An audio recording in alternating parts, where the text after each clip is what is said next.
नमस्कार. Mega kitchen रेसिपीजमध्ये तुमचं सर्वांचं खूप खूप स्वागत. आज मी तुम्हाला मस्त अशी कोथिंबीर वडी करून दाखवते. सकाळी सकाळीच नाश्त्याला मस्त होऊ शकते कोथिंबीर वडी.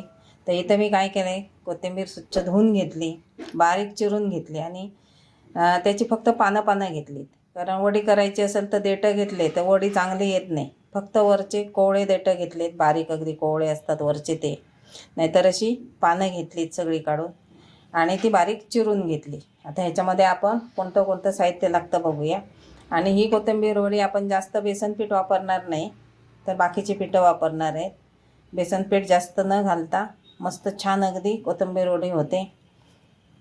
सगळ्यात पहिले चवीनुसार मीठ टाकूया. त्यानंतर तेल टाकूया. तेळाने चव छान येते आणि सध्या थंडी पण आहे. तेल टाकले मी.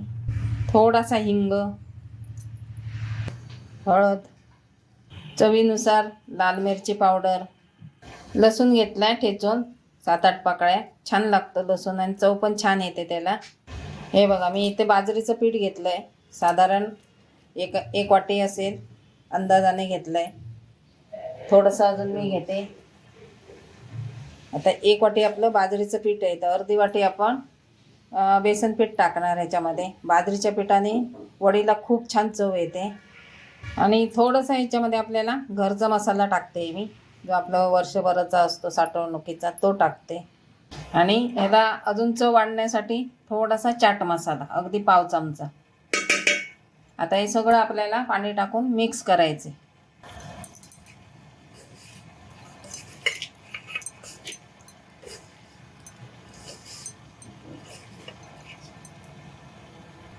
आता थोडं थोडं पाणी टाकून मिक्स करून घ्यायचं.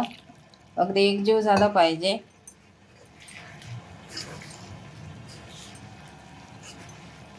तुम्हाला वाटलं की कोथिंबीर जास्त आहे, पीठ आपलं कमी झालं आहे, तर पीठ वाढवू शकता तुम्ही. पण खूपही पीठ टाकू नका, म्हणजे ती कोथिंबीरीची चव नाहीशी होते. म्हणजे कोथिंबीर वडी कशी लागत नाही मग. त्यामुळे बेताचंच पीठ टाकायचं. आता कोथिंबीर यायला सुरू झाली मार्केटमध्ये, पण दरवर्षीपेक्षा महाग आहे जरा. सगळ्याच भाज्या महाग आहेत ह्यावर्षी. तसं मिक्स करून घ्यायचं थोडं थोडं पाणी टाकून. मी म्हटलं तसं वाटलं कोथिंबीर जास्त आहे, पीठ कमी आहे, तर थोडंसं वाढवू शकता. आता ह्याच्यामध्ये 2 चिमूट मी सोडा टाकते, कारण जी आपण पीठं टाकलीत ती सैल झाली पाहिजेत, अशी फुलली पाहिजेत. आता कोथिंबीरीला गरज नाही, पण पीठं जी टाकली त्याच्यासाठी थोडासा सोडा.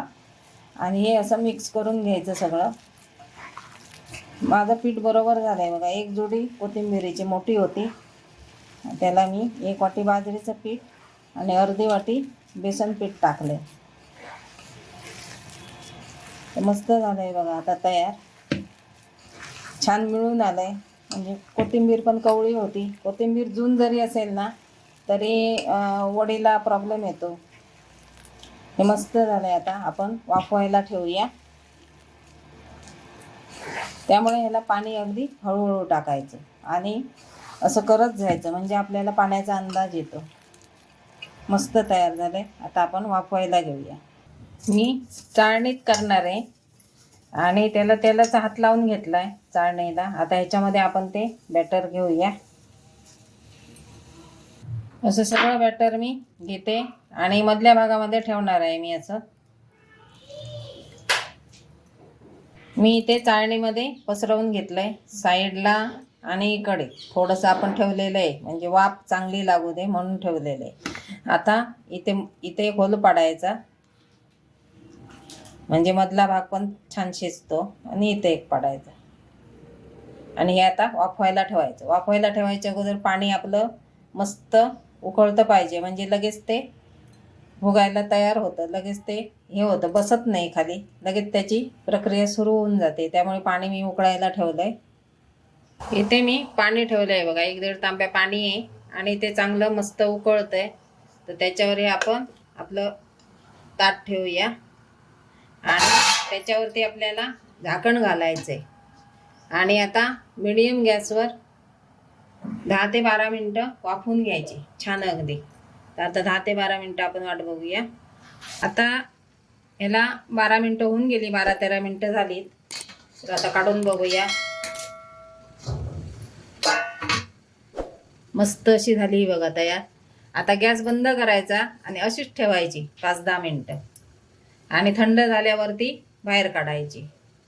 तर आता मी गॅस बंद करून देते आणि ही अशीच थंड करून घेते. आणि ही अशीच तुम्ही खाऊ शकता बरं का. गरम गरम छान लागते. म्हणजे फ्राय केलीच पाहिजे असं काही गरज नाही. खूप सुंदर लागते, मस्त अगदी गरम गरम. आणि ज्यांना आवडते तेलात फ्राय करून, त्यांनी डीप फ्राय करून किंवा शॅलो फ्राय करून खाऊ शकता. नाही तर ही आता खायला रेडी आहे. हे इथं बघा मस्त अगदी थंड झाली आपली कोथिंबीर वडे. अशी काढून घ्यायची, सहज सुटते. हे बघा मस्त अगदी सुटून आली. आता काय करायचं, या ताटात आपल्याला याचे 2 भाग करायचे, नाही तर लांबी मोठी होईल ना. असे 2 भाग करायचे आणि असे आपल्याला सगळे तुकडे करून घ्यायचे. म्हणजे तुकडे आहेत ते आपले मीडियममध्ये येतात, नाही तर हे लांब येतात तळायला वगैरे, मग अडचण येते. ह्याच्यात आम्ही 2 भाग असे करून घेते. बघा मी असे तुकडे करून घेतलेत. आता यांना वेगळं करायचं, म्हणजे पूर्ण थंड होतील ते. आणि मग आपण कढईत टाकायचे. असे सगळे पूर्ण वेगळे करून घ्यायचे. इथे असे सगळे मी मोकळे करून घेतले, कारण मध्ये जर गरम असतील तर ते चांगले थंड होतील. गरम असताना तळायची नाही वडी कधी. आणि मी मीडियम साईजमध्ये केलेले आहेत. एकदम बारीकही नाही करायचे आणि खूप जाडही नाही करायचे. तर असे झालेले आहेत तयार. तुम्ही अशीही खाऊ शकता, त्याला शॅलो फ्राय करूनही खाऊ शकता किंवा डीप फ्राय करून खाऊ शकता. मी आता 2-4 तुम्हाला डीप फ्राय करून दाखवते. आमच्या घरात दोन्ही प्रकारचे आवडतात. तर आता आपण डीप फ्राय करूया. आणि मला एक सांगायचं आहे, कारण मी आता बरीच वर्ष नाशिकमध्ये राहते ना, त्यामुळे मला ही सवय झाली. इकडची पद्धत आहे की जास्तीत जास्त बाजरीच्या पिठाचा वापर करून या वड्या केल्या जातात. त्यामुळे मी ते पाहिलं आहे बऱ्याच वेळा.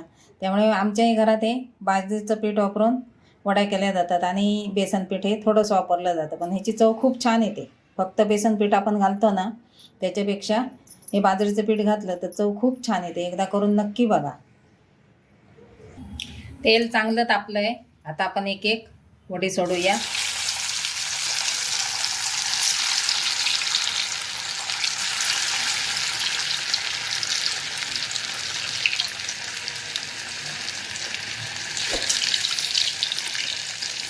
थोड्याशा घट्ट झाल्या, कडक झाल्या तर त्याला आपण पलटूया.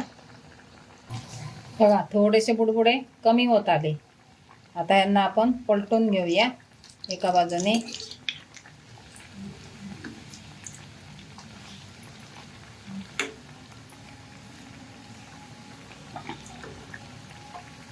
मी 4च टाकल्यात, जास्त गर्दी नको म्हणून. ह्या बाजूने झाल्या 2-3 मिनटं काढून घ्यायच्या. अशा आपल्या मस्त अशा बाजरीच्या कोथिंबीर वड्या खुसखुशीत तयार झाल्यात. रेसिपी आवडली तर लाईक शेअर नक्की करा आणि चॅनलवर नवीन असतील त्याने सबस्क्राईब करायला विसरू नका. बघा मस्त अशा कोथिंबीर वड्या आपल्या तयार झाल्यात. आता हे आपण काढून घेऊया. दुसऱ्याही सोडल्या आहेत मी. अशा आपल्या मस्त अशा वरून कुरकुरीत, आतून खुसखुशीत, कारण बाजरीचं पीठ घातलं आहे ना, त्यामुळे त्या खुसखुशीत होतात. बाजरीचं पीठ त्याच्याबरोबर तुम्ही अजून 2 चमचे तांदळाचं पीठ पण घालू शकता, मस्त होतात अगदी. अशा आपल्या ह्या कोथिंबीर वड्या तयार झाल्या आहेत. लाईक शेअर नक्की करा. धन्यवाद आणि नक्की ट्राय करा.